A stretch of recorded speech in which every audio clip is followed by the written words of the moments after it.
approaching Wisception in a simple way. This content guides us to become familiar with and experience Wisception through basic activities in daily life. In this example, we can recognize the operation of Wisception through our own eyes. The eyes, also known as vision in technical terms, involve multiple factors when looking at something. If we do not separate these factors, we will be influenced by what we see instead of being able to influence what we see. Once we gain the ability to control our vision, and since what we see directly affects our emotions, mental state, and inner values, then operating and managing our internal values will no longer be difficult or out of reach. This shows that controlling our inner values is possible when we understand how to regulate the fundamental elements of cognition, such as visual perception. 3 core elements of vision. 1. Wisintellect. When we open our eyes, they retain the ability to see. However, if we have no intention of looking at something, the images we see remain vague and leave no lasting impression. Wisintellect plays a role in vision by helping us select what to look at. As a result, we can see objects clearly, with focus, and form an impression of them. 2nd, intuition. When we open our eyes, light enters through the lens, reaches the retina, and creates visual information. However, if intuition does not actively sense this light, we do not truly see anything. This explains why, in many moments of life, even with our eyes open, we may not actually perceive what is in front of us. This phenomenon does not occur only with vision, but also with other senses. For instance, our ears are still functional, yet we may not hear anything.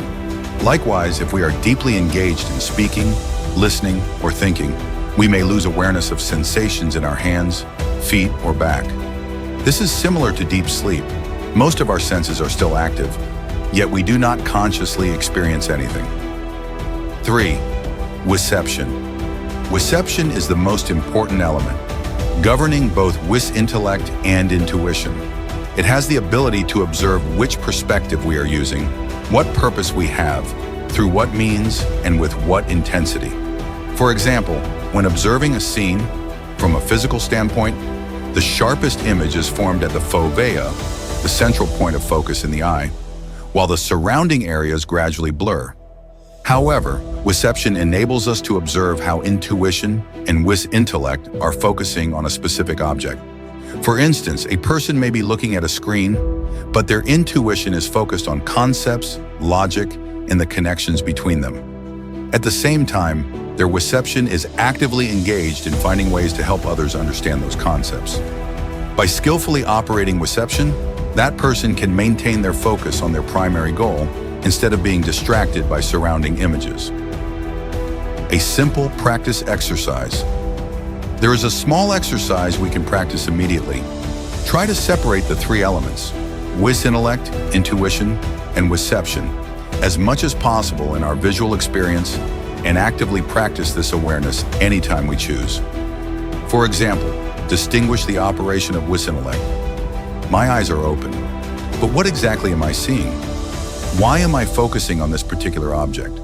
What aspect of it am I observing? How clearly do I see it? And why is it so clear to me? Observe and operate intuition. Let's focus on the strength or weakness of our visual awareness. My eyes are open, directed straight ahead, yet my intuition is focusing on an object outside my direct field of view. When one develops the ability to recognize wisintellect and intuition within vision, it signifies that Wisception has begun to operate. Only when Wisception is strongly activated can a person observe and regulate its own operation, unlocking higher levels of awareness.